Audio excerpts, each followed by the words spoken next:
الرحمن الرحيم من أجل ذلك كتبنا على بني إسرائيل أنه من قتل نفسا بغير نفس أو فساد في الأرض فكأنما قتل الناس جميعا ومن أحياها فكأنما أحيا الناس جميعا ولقد جاءتهم رسلنا بالبينات ثم إن كثيرا منهم بعد ذلك في الأرض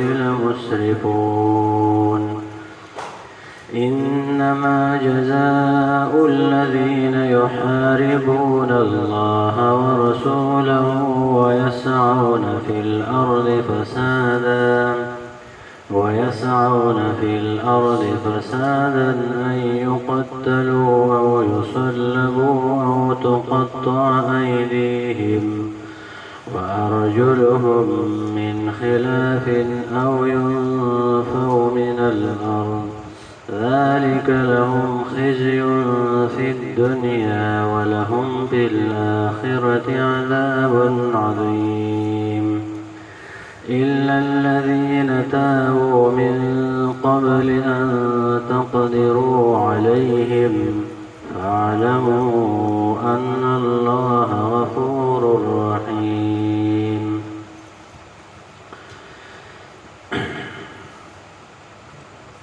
دی آیات کی دا خبر وشوه چې د انسانی جان قتل د ټول انسانیت قتل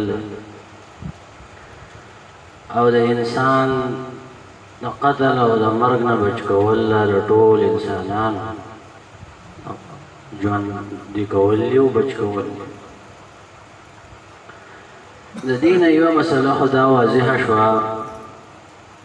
چې هر انسان هغه د احترام لایق دی، هغه که کافر دی او که مسلمان دی، یهودی دی او که عیسائی دی، د هغه دا حق دی چې په دې ځمکه باندې پاتې شي، په دې ځمکه باندې د هر چا د اوسېدو او د بقا حق دی، هغه که د ایشیا انسان دی او که د یورپ انسان دی او که د افریقی انسان دی، دا ټول به دې خبره کې برابر دي چې هر چا د بدی دنیا باندې د ژوند تیرولو موقع ورکول پکار او هر چا له د بل د بقا سوچ پکار دا پکې نشته چې دا د ایشیا مسلمانان دي، دا چې دی نو دا د دې سره احترام نشته، نو ټول انسانان برابر دي. دې به دغه چل کوي چې دا انسانان چې دی دا پاتې انسانان دي تر وړل او شاته خلک دي، روزانه دې د خلک مړ کېږي، څوک یې تپوس نه کوي. نو چېرته به فرانس کې په یو ځای کې دماکه وشو، ټول خلک روانو تپوسونه یې وله کوله، د مسلمانانو حکمرانان هم لاړل تپوس یې وله وکړو او دا دل دی چې دا مړ کېږي په مخه باندې دماکې کېږي، د دې دا ولې انسانان نه دي؟ نو خبره دا ده چې ټول انسانان برابر دي په دې کې چې په ځمکه باندې پاتې شي. اوله خبره ده. دویمه خبره چې موږ کوو نو هغه دا ده چې ځمکه د انسان نه محترمه نه ده، دا ځمکه د انسان دپاره ده، انسان د ځمکې دپاره نه دی. د ده دا عقیده ده چې هلکه ځمکه غوره ده، ځمکه دې پاتې شي، وطن دې پاتې شي، خیر دی که څه انسانان پکې مړه شي. ته ځان د مسلمان وایي چې دا عقیده لرې، وایي د ځمکه صحیح اصل شی ځمکه ده، اصل شی وطن دی، اصل شی انسان دی. ځمکه خو د انسان دپاره ده. نو د ده عقیده دا ده چې ځمکه بچ کوو انسان نه بچ کوه، خیر دی. که د دې ځمکې دپاره یو لک انسانان دغه شي وایي خیر دی. دا د قرآن او سنت عقیده نه ده. د حق دپاره سړی وجلی شي، د الله دپاره د ځمکې دپاره نه شي وجلی. ولی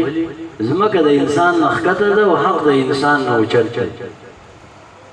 د کمزوري شي دپاره به طاقتور نه خطر خراب دی.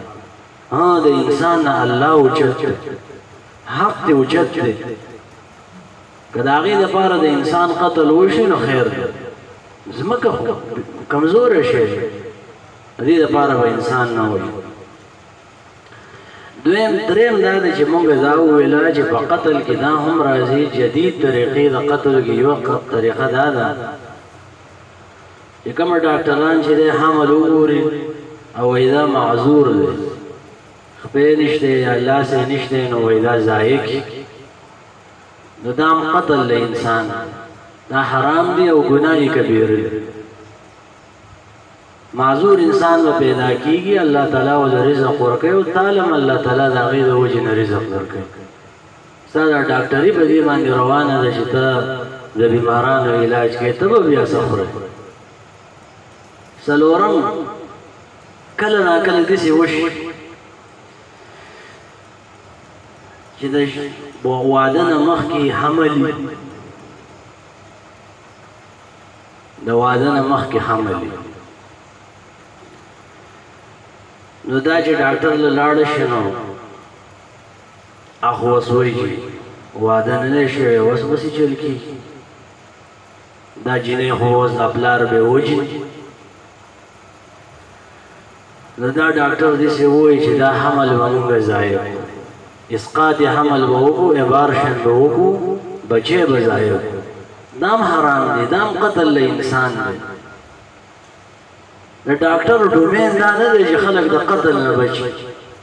دغه ستا موضوع نه ده، ستا موضوع دا ده چې پیدایش وشي او ته د هغې نګراني وکړي. او که ته وایې چې دا زه د قتل نه بچ کوم، هغه تاله چې نه ده راغله به څوک د قتل نه بچ کړي. د هغې علاج خو دا دی چې نکاح اسانه شي، د زنا دروازې بندې شي. دغه علاج دی، دا علاج نه دی چې اوس یې ته چې دی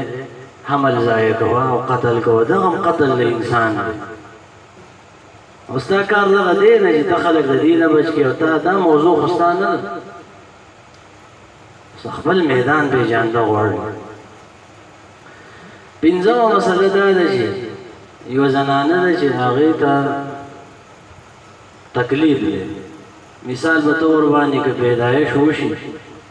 نو د هغې د قتل خطر، د هغې د مرګ خطر زه پکې، نو په هغه ځای کې څنګه مسله ده؟ نو د 4 میاشتو نه او 10 ورځو نه مخکې حمل که واقعي ډاکټرانو په دې باندې مشوره کړې او ناسې په دې خبره باندې او دا یې ویلي چې د دې ماشوم په پیدایش باندې د مور مرګ یقیني دی، نو د 4 میاشتو نه مخکې ګنجایش پکې شته. د 4 میاشتو نه مخکې حمل غورځول په دې حالت کې چې د مور مرګ پکې یقیني دی، د دې ګنجایش پکې شته. د هغې وجه وایي دا ده چې د 4 میاشتو نه مخکې په دې کې روح نه وي، نو دا انسان نه دی. که دا د دې شي د وجې نه وغورځولی شي نو خیر دی، انسان خو نه دی. نو دیو بیا دا اعتراض کوي څنګه روح پکې نه وي؟ روح به دې په اولنۍ ورځ باندې اته وایي چې د 4 میاشتو پورې پکې روح نشته، په اولنۍ ورځ باندې به دې نطفه کې روح او ژوند شته. یو خو په حدیث کې راځي 4 میاشتې او 10 ورځې کېږي نو ملائک راشي او روح پکې ور واچوي. 4 میاشتې روح پکې ور واچوي، نو یو روح دی او یو ژوند دی. ژوند پکې په اولنۍ ورځ باندې شته، په دې نطفه کې ژوند شته، حیات پکې شته. حیات خو په دې ونو کې، په دې ونو کې هم ژوند شته، په دې کمرو کې هم ژوند شته. وَإِنَّ مِنَ الْحِجَارَةِ لَمَا يَهْبِطُ مِنْ خَشْيَةِ اللَّهِ. بعضې کمرې د الله تعالی د یېرې نه رارغړي. نو ژوند ځان له شی دی او روح ځان له شی دی. روح پکې به ملایک ور واچوي، روح انساني، او ژوند پکې په اولنۍ ورځ باندې شته.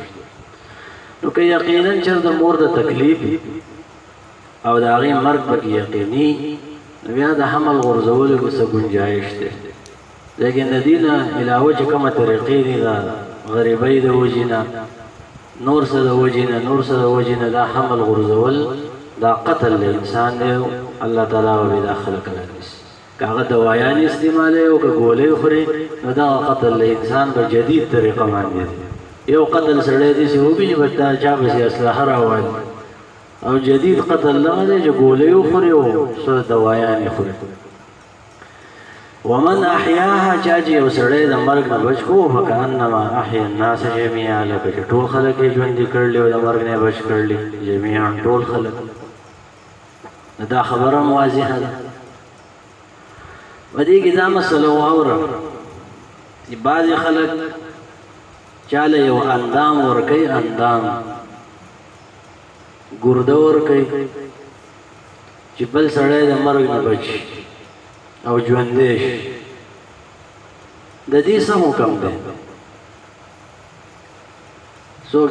کله د مړو نه چې دی نو سترګې یا څه وباسي بل چاله ورکوي جدید مسله ده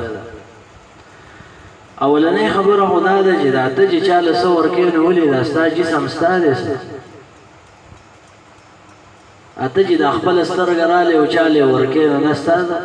تا به کوم ځای کې اخیستې وه او به 100 روپۍ دې اخیستې وه دا ستا سترګه چې دی دا ستا نه ده دا د الله امانت دی ستاسو دا ستا هیله چې دی دا ستا سره امانت دی دا تا اخیستې نه وه الله تعالی دله درکړله نو اصول دا دی چې په خپل جسم کې تصرف کول د الله د اجازت نه بغیر دا حرام دی دا امانت دی دا جسم به نه ضایع کېږي دا یو اصول شو لیکن د ډېر دلایلو او د علماو د ناستې نه وروسته د علماو د عربو علماو یوه کمیټي ده هغه هم په دې باندې ناسته وه دارنګې د الجزایر د علماو یو کمیټي ده هغه هم په دې ناسته وه مولانا ګوهر رحمان رحمه الله هغه تحقیقات را نقل کړلي خلاصې دا د اوږده مسله ده او جدید مسله ده خلاصې دا د په 2-3 ټکو کې چې یو د مړي نه یو اندام راغستل دي او روغ انسان له ورکول دي نو دا په هغه ټایم کې جایز دي اولنی شرط دا دی اصل مسله خو دا ده چې دا شیزونه حرام دي دا به نه کې او اولنی شرط یې دا دی که څوک یې کوي په رس کا نو هغه دا دی چې دا خبره واضحه وي چې موږ د دې مړي نه اندام راوالو د دې بل سړي د ژوند به د مرګ نه بچ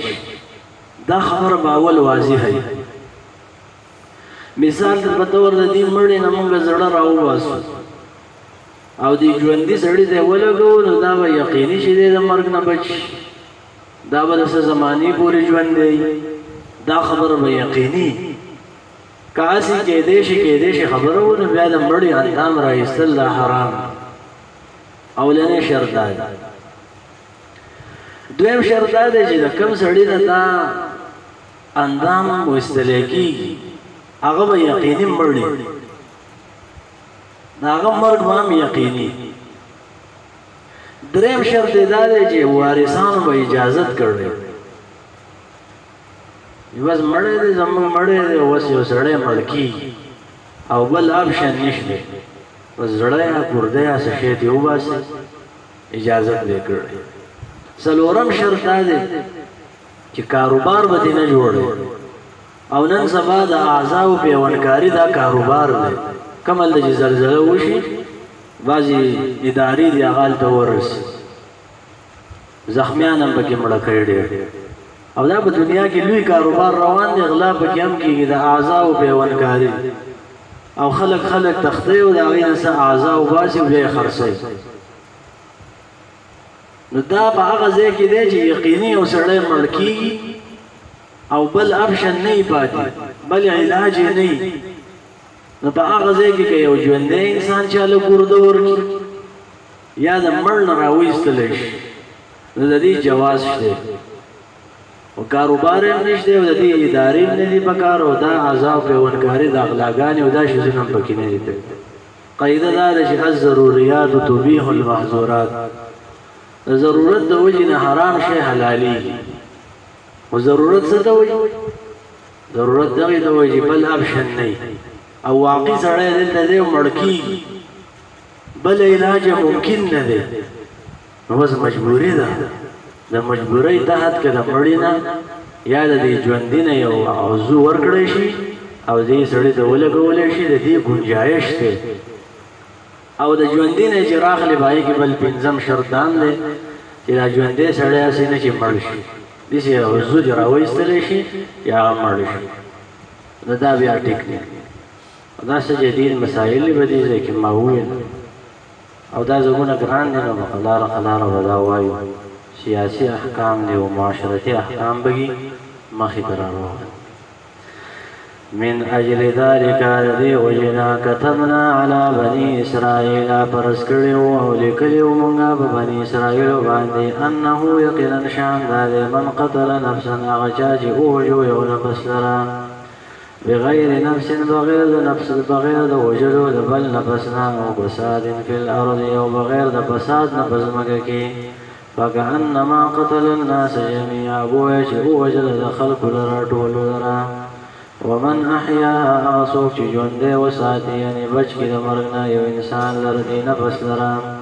فكأنما بویا چې احیا الناس ژوندی وساتل خلق لرا جميعا ټول لرا